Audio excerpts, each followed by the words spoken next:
नमस्कार आरंभ करने को जाऊछु आजिर ओडिया कार्यक्रम नारी।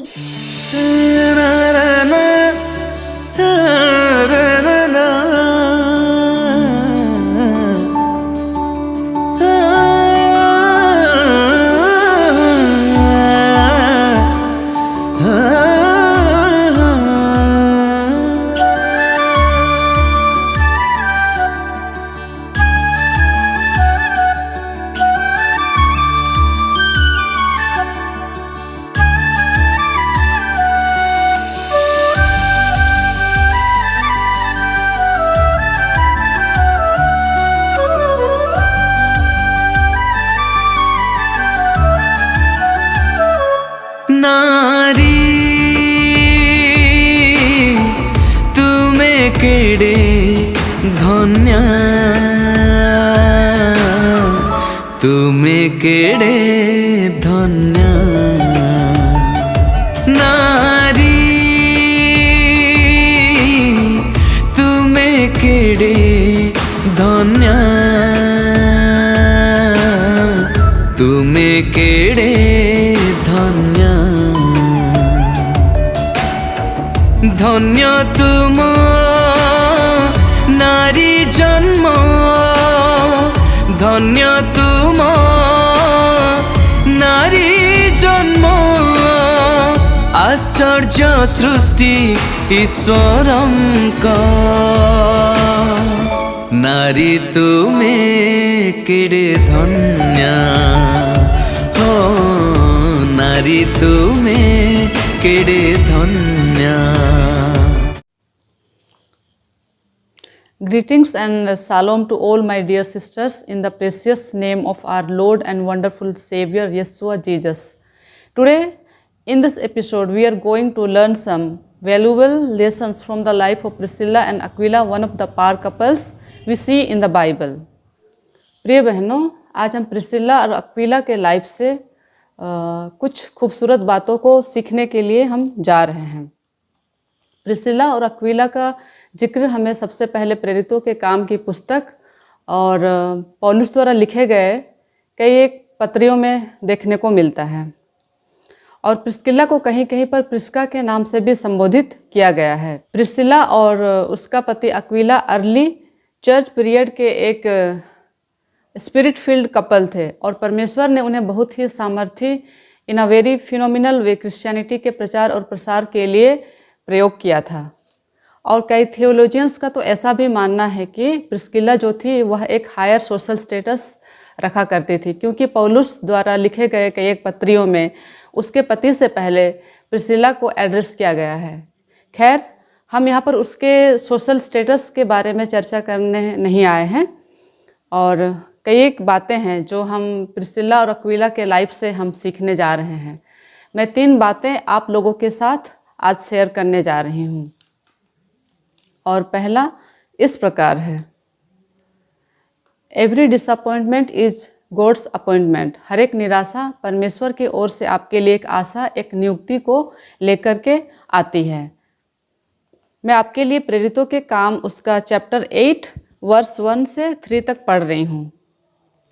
इसके बाद पौलुस अथेने को छोड़कर कुरिन्थुस में आया और वहाँ अक्विला नाम एक यहूदी मिला जिसका जन्म पुंतुस का था और अपनी पत्नी प्रिस्किला समेत इतालिया से नया आया था, क्योंकि क्लौदियुस ने सब यहूदियों को रोम से निकल जाने की आज्ञा दी थी। सो वह उनके यहाँ गया और उसका और उनका एक ही उद्यम था, इसलिए वह उनके साथ रहा और वे काम करने लगे और उनका उद्यम तंबू बनाने का था। आमीन।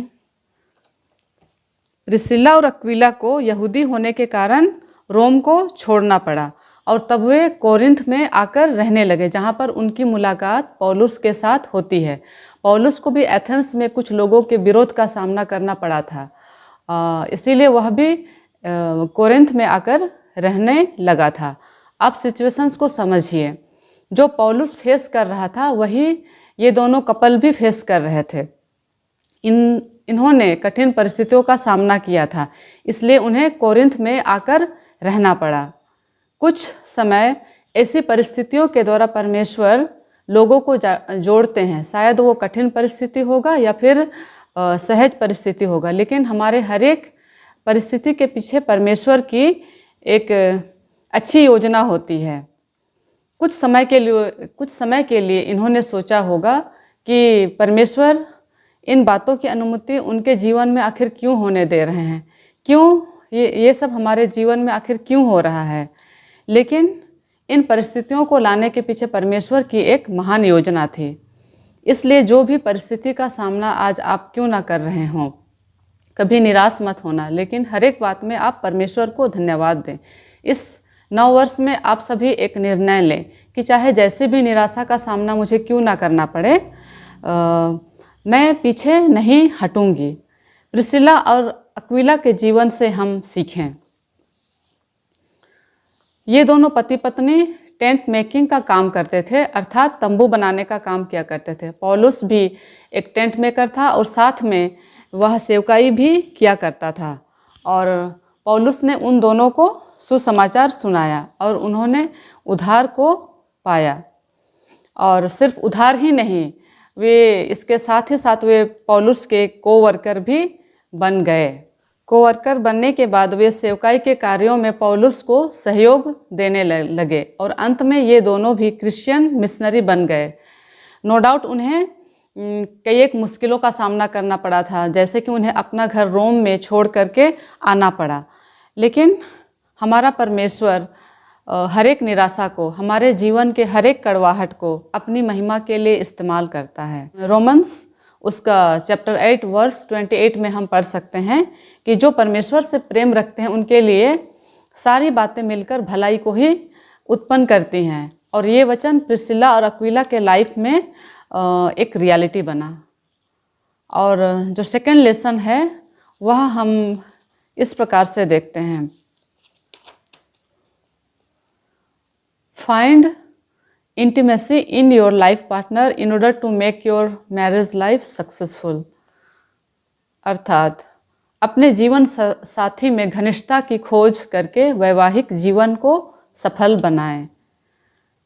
अक्विला के विषय में हम पढ़ते हैं कि वह रोमन प्रोविंस के पुंतुस में बड़ा हुआ और जो प्रिस्किला जो थी वह इटली के शहर में बड़ी हुई। हर प्रकार से वह एक सिटी लाइफ को एंजॉय कर रही थी। लेकिन परमेश्वर ने प्रिस्किला और अक्विला को अपने महिमा के लिए जोड़ा और हम जानते हैं कि अंत तक उन्होंने शिकायत नहीं की और परमेश्वर के कार्य के लिए वे खड़े रहे। ये दोनों पति और पत्नी एक बहुत ही अच्छे बिजनेस पार्टनर्स भी थे। आजकल किसी भी बिजनेस में एक पति और पत्नी का साथ में कार्य करना बहुत ही कठिन है, लेकिन वे एक साथ प्रार्थना भी करते थे, काम भी करते थे और व्यापार भी करते थे। कई एक मिशनरी ट्रिप वे साथ में मिलकर जाते थे। सिर्फ जीवन में एक साथ ही नहीं, लेकिन बाइबल में भी हम देखते हैं कि वचनों के अंदर ये एक साथ जाने जाते थे। हम वचन में कम से कम 6 बार प्रिस्किला और अक्विला के बारे में पढ़ सकते हैं, लेकिन किसी भी वचन में सिर्फ प्रिस्किला या सिर्फ अक्विला के बारे में आप नहीं पढ़ सकते। और वचन में भी आप प्रिस्किला और अक्विला या अक्विला और प्रिस्किला को साथ में पाते हैं। वचन में भी वे एक साथ जुड़े हुए थे और अंत तक वे परमेश्वर के महिमा के लिए जुड़े रहे। तो प्रिस्किला और अक्विला आज के मसीही दंपतियों के लिए क्या ही बेस्ट एग्जाम्पल हैं, क्योंकि समर्पित साथी की निष्ठावान सहायता एक व्यक्ति को प्रभु के कार्य में आगे बढ़ने के लिए और कभी कभी एक अकेले व्यक्ति के लिए जितना करना संभव है शायद उससे भी ज़्यादा कुछ करने की अनुमति देता है। और जो थर्ड लेसन है वह इस प्रकार है। Get into community with like minded people, अर्थात समान विचारधारा वाले लोगों के समुदाय में शामिल हों।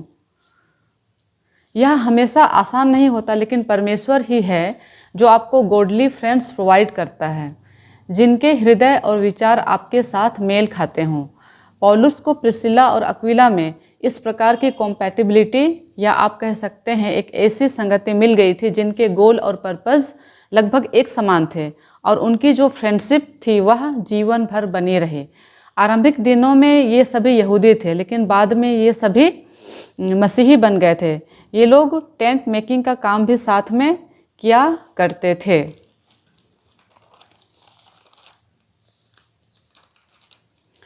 और इनके अंदर एक प्रकार का पैशन या जोश था सुसमाचार को फैलाने का। ये तीनों ही जैसे एक दूसरे की ताकत बन गए थे। इन्होंने उस पर्पज को पूरा किया जिसके लिए प्रभु ने उन्हें जोड़ा था, जिसके लिए प्रभु से उन्हें बुलाहट मिली थी। Honestly you need at least one friend like this. हम में से हर किसी के लाइफ में एक इसी प्रकार के मित्र की आवश्यकता है जो कि हमें स्पिरिचुअली और मोरली हमें आगे बढ़ा सके, जो हमें प्रभु में आगे बढ़ने के लिए एक इंस्पिरेशन हमारे लिए हो सके। और अगर आपके पास इस प्रकार के लोगों का समूह हो तो यह क्या ही खूबसूरत होगी आपके जीवन में। हम रोमन्स चैप्टर 16 वर्स 34 में हमें इस प्रकार मिलता है कि प्रिसिल्ला और अक्विला इन दोनों ने पौलुस के लिए और दूसरी अन्य कलीसियाओं के लिए कई बार अपने जान को जोखिम में डाला था। मेरे अति प्रियो, क्या आज हम प्रभु के सेवकाई के लिए इतना बड़ा रिस्क लेने को तैयार हैं, या हमारा घर परिवार या हमारा जीवन को हम ज्यादा इंपॉर्टेंस देते हैं? आइए हम खुदावंद परमेश्वर से दुआ करें कि वह हमारे जीवन के हिस्सों को व्यवस्थित करे ताकि हमें एक ऐसा कम्युनिटी, ऐसा समाज मिल सके जो हमारे हृदय के विचारों से मेल खाता हो, ऐसा कम्युनिटी जिसके द्वारा हम प्रभु के कार्य को आगे बढ़ा सकें। आई होप प्रिसिल्ला और अक्विला के जीवन से आज हमें बहुत कुछ सीखने को मिला होगा। May God bless you all. Amen. Shalom.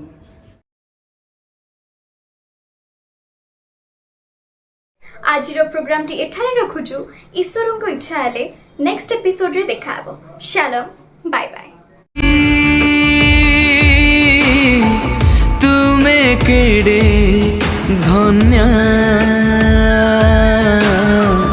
तुमे केड़े धन्य।